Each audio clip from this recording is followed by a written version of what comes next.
इससे पहले हम स्टार्ट करें उससे पहले आप जरा इस पे नज़र डालिए।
तो आपको क्या दिखा? ये सब क्या है? ये सब पैरासाइट्स हैं। और पैरासाइट्स एक्सटर्नल और इंटरनल दोनों होते हैं। एक्सटर्नल जैसे कि ये मगोट, मैंगो, जुएं, सिर के जुएं। और इंटरनल जैसे प्लाज्मोडियम, लिस्मानिया, एंटोबा या आपके पेट के केचुए, जिसको हम एस्केरिस कहते हैं। और आपको पता तो चल ही गया कि आज का वीडियो किस टॉपिक पर है। पर उससे पहले let's roll the intro.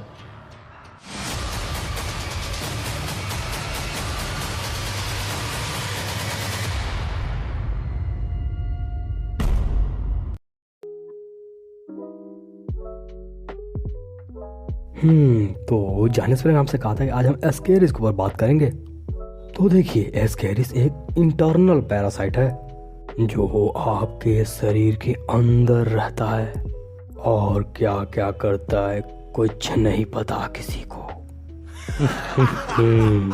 Parasite तो बहुत से हैं, जैसे कि टॉक्सोप्लाज्मा गोंडाई, हुकवर्म, राउंडवर्म, वोचेरेरिया ब्रैंकोफ्टी, इसे तो आप जानते ही होंगे, फाइलेरिया के लिए जो जिम्मेदार है। और ये क्यूलेक्स मच्छरों से होता है।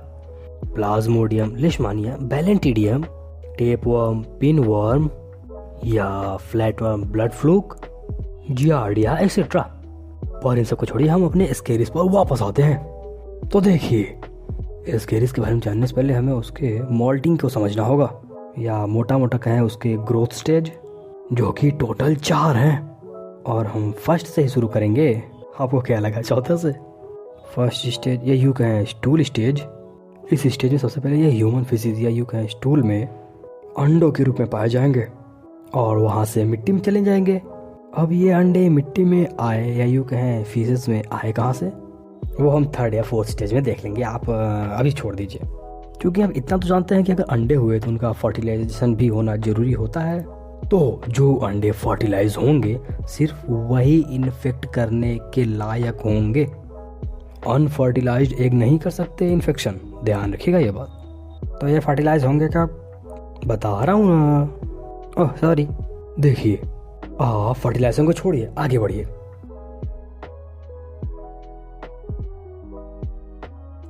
मान लीजिए आपके पास फर्टिलाइज अंडे हैं। अब ये फर्टिलाइज अंडे मक्खियों द्वारा या कुछ एक्सटर्नल कॉजेज से आपके भोजन पर पहुंच गए, जैसे फ्रूट्स, वेजिटेबल्स, और फिर वहां से होते हुए आपके पेट में। कैसे? अरे आपने सब्जियों को धोया नहीं, वैसे ही खा लिया, तो वहां से तो आपके पेट में चले गए। इसीलिए कहते हैं धोकर खाएं। अब शुरू होगा इसका second, third and fourth moulting, यानी कि अब ये ग्रो होगा और इसकी लाइफ साइकिल अब जाके अच्छे से स्टार्ट होगी। देखिए, ये गया पेट में और फिर वहां अंडे में से बाहर निकला। कैसे?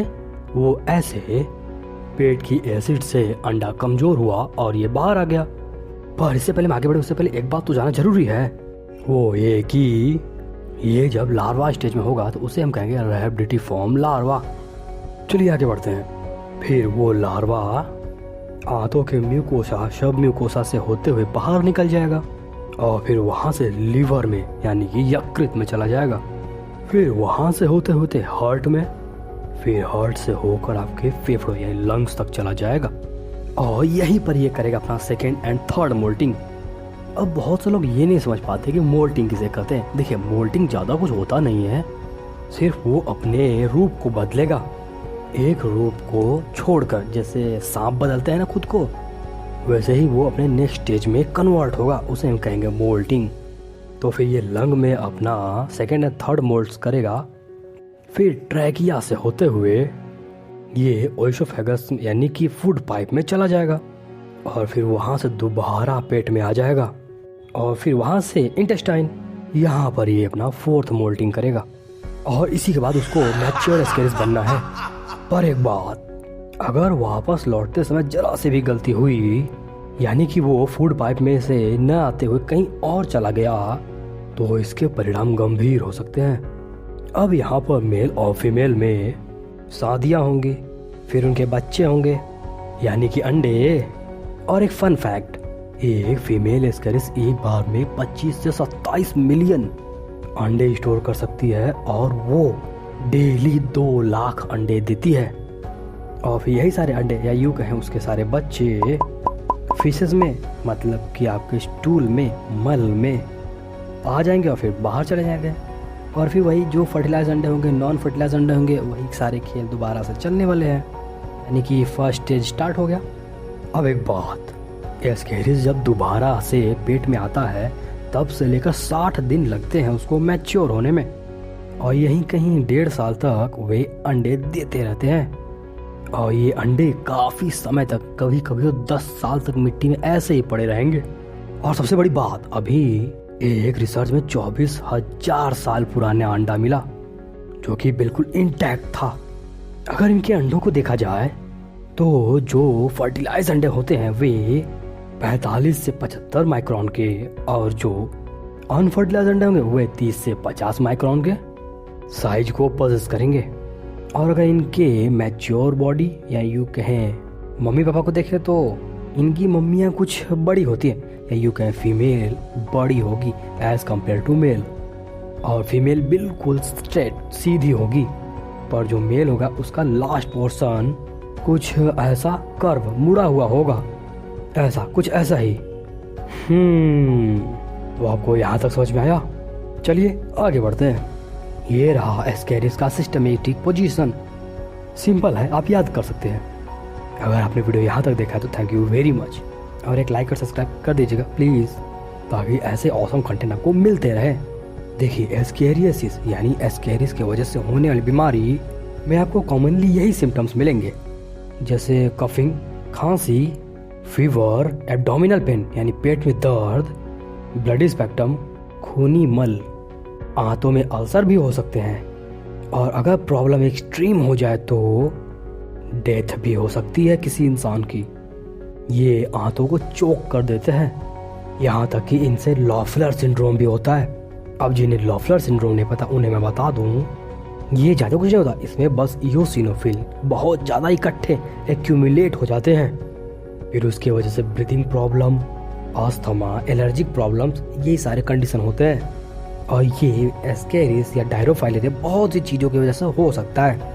और अगर आपको एस्केरिस से बचना है तो साफ सफाई पर जरूर ध्यान दीजिए, और हो सके तो साल में 2 बार एंटीवॉर्म दवाएं जैसे एल्बेंडाजोल या मेबेंडाजोल खाएं। इनकी लंबाई 14 इंच तक हो सकती है। ये रहा एक 6 इंच का स्केल, और आप 14 अंदाज लगा लीजिए। और अगर वीडियो आपको पसंद आया तो चैनल को सब्सक्राइब और वीडियो को लाइक जरूर कर दीजिएगा। हमसे मिलते हैं नेक्स्ट वीडियो में किसी नए टॉपिक के साथ। तब तक के लिए बाय बाय।